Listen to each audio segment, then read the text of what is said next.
Good morning everyone. तो कल हमारे 3 प्रोसीजर पूरे हो चुके थे।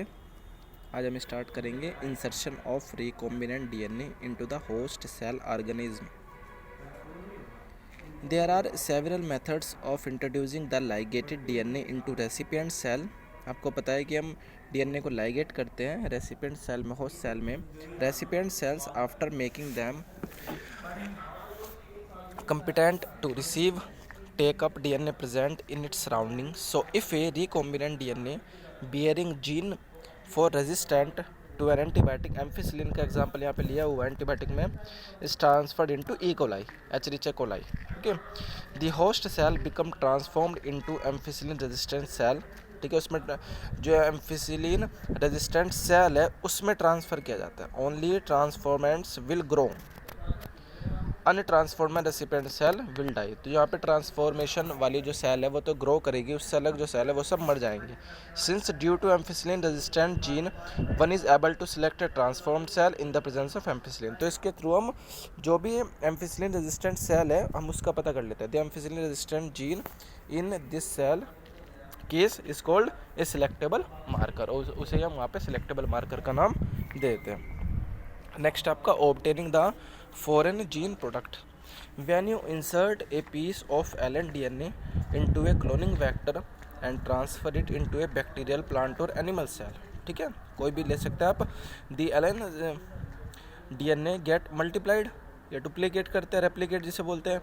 इन almost all recombinant technologies the ultimate aim is to produce a desirable protein. तो आप इससे क्या कर रहे हैं, जो भी आपको प्रोटीन की रिक्वायरमेंट है आप वो प्रोटीन का फॉर्मेशन कर लेंगे. Hence there is a need for recombinant DNA to be expressed. The foreign gene gets expressed under appropriate condition.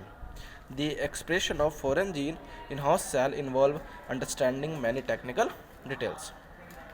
After having cloned the gene of interest, मतलब जो भी आपको इंटरेस्टेड जीन है उसका क्लोन जो आप बना रहे हैं, and having optimized the condition to induce the expression of target protein, one has to consider producing in it on a large scale. Can you think of any reason why there is a need for large scale production? क्या जरूरत है हमें इसकी?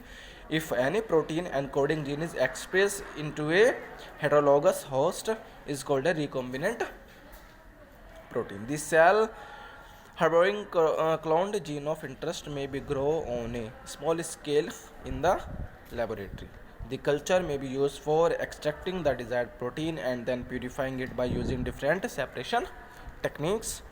The cell can also be multiplied in a continuous culture system, wherein the used medium is drained out from one side while fresh medium is added from the outer to maintain the cell in their physiological most. ये तो आप मतलब एक आपको क्या culture के बारे में पता होना चाहिए. आपके पास कल्चर होता है, बैच कल्चर होता है, फिर बैच कल्चर होता है, कॉन्टिन्यूस कल्चर होता है. तो यहाँ पे कॉन्टिन्यूस कल्चर की बात हो रही है. तो आप अब इसमें बायोरिएक्टर्स पढ़ेंगे. इसने कहा है कि कॉन्टिन्यूस कल्चर में क्या होता है कि आप कंटिन्यूसली आप कल्चर को, जो फ्रेश कल्चर है उसको आप एड ऑन करते रहते हैं. ठीक है, आगे पढ़ेंगे एक्टिव लॉग एक्सपोनेंशियल फेज. तो आपको इसमें 4 फेजेज होती है: lag phase, log phase, stationary phase and death phase. Okay बेटे, this type of culturing method produce a larger biomass leading to higher yielding of desired protein. उसके through आप क्या करते हैं कि लार्ज स्केल पे आप प्रोडक्शन करते हैं प्रोटीन का जो भी आपको रिक्वायर्ड है. आप एंटीबायोटिक्स का, एंजाइम्स का आप उनका प्रोडक्शन कर लेते हैं. Small volume culture can not yield appreciably quantities of product to produce in large quantities. The development of bioreactors. देखो बात है ना बायोरिएक्टर्स की, क्या होता है कि बड़े बड़े चैम्बर्स होते हैं जिनमें इनलेट आउटलेट. इनलेट क्या होता है कि जिसमें से आप जो आपके पास फ्रेश मीडिया है उसको आप ट्रांसफ़र करेंगे, डालेंगे. आउटलेट में क्या है, जो प्रोडक्ट आप बनाना चाह रहे हैं वो आप वहाँ से निकाल लेते हैं, एक्सट्रैक्ट कर लेते हैं. उसके अंदर की साइड मतलब काफ़ी सारे इसके पार्ट्स होते हैं. इसमें थर्मामीटर होता है, पीएच होता है कि पीएच यहाँ पे मिनिमम और मैक्सिमम कितना होना चाहिए मेंटेन करने के लिए. ऐसा थर्मामीटर होता है कि आपको टेम्परेचर वहाँ पे कितना रिक्वायर्ड है माइक्रो ऑर्गेनिज्म को ग्रोथ करने के लिए. उसके अंदर उसमें शाफ्ट लगी होती हैं. ठीक है, आगे आप नीचे डायग्राम में भी देखेंगे. Where large volume 100 to 1000 liters of culture can be proceed was required. Thus, bioreactors can be thought of as vessels in which raw materials are biologically converted into specific products. Individual enzymes etc. using microbial plants, animals, or human cells.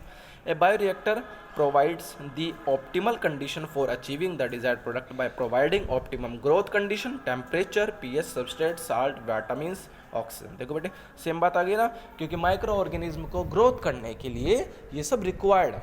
ठीक है, अगर ये सब required होगा तो growth करेंगे और आपको डिजायर्ड प्रोडक्ट मिल सकेगा, अदरवाइज ऐसा पॉसिबल नहीं होगा.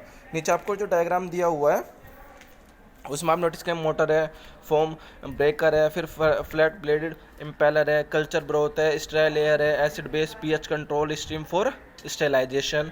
इधर की साइड है increase surface area for oxygen transfer, gas attainment, bubbles. तो ये सब मतलब बायोरिएक्टर्स हैं. आप जब आगे पढ़ेंगे ना, आप एक सब्जेक्ट पढ़ते हैं इंडस्ट्रियल माइक्रोबायोलॉजी, ठीक है, उसके अंदर आप इस बारे में पढ़ते हैं, वरना आप एनालिटिक्स पढ़ते हैं, ठीक है, इंस्ट्रूमेंटेशन पढ़ते हैं, उसमें भी आप ये वाला प्रोसीजर या ये सब चीज़ें आप नोटिस करेंगे, पढ़ेंगे. ए स्टीर्ड टैंक रिएक्टर, ये टाइप है आपके बायो रिएक्टर का टाइप है. A stirred tank reactor is usually cylindrical और with a curved base, facilitate the mixing of the reactor contents. The stirrer facilitates ever mixing and oxygen availability throughout the bioreactor. Alternative, air can be bubbled through the reactor. If you look at the figure close, you will see that the bioreactor has an agitator system. ठीक है, इसमें ना दो होते हैं, agitator और aeration.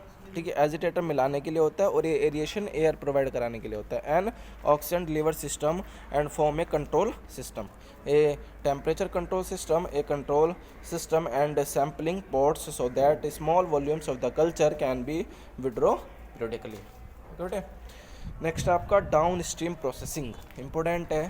ठीक है, after completion of the biosynthetic stage, the product has to be subject through a series of process before it is ready for marketing in a finishing product.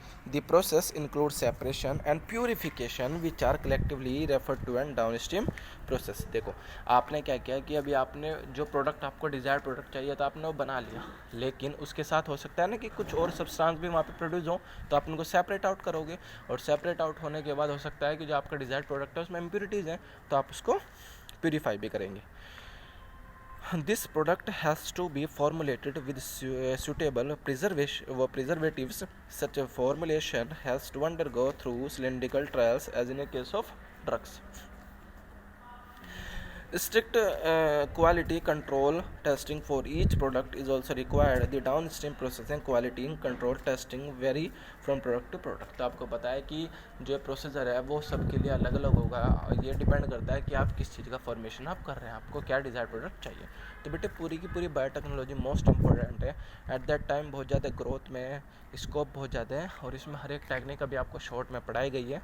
तो आपको इसकी और डीप नॉलेज के लिए आप और बुक्स कवर कर सकते हैं, ठीक है, यूट्यूब कवर कर सकते हैं. अदरवाइज़ मैं आपको नोट्स प्रोवाइड करा रहा हूँ, नोट्स का ध्यान रखेंगे. इससे अलग मैं आपको इसमें और अलग से आपके नॉलेज के लिए आपको और भी नोट्स प्रोवाइड करा दूँगा. तो आज के लिए इतना ही, आपका चैप्टर पूरा हो गया. So thank you so much.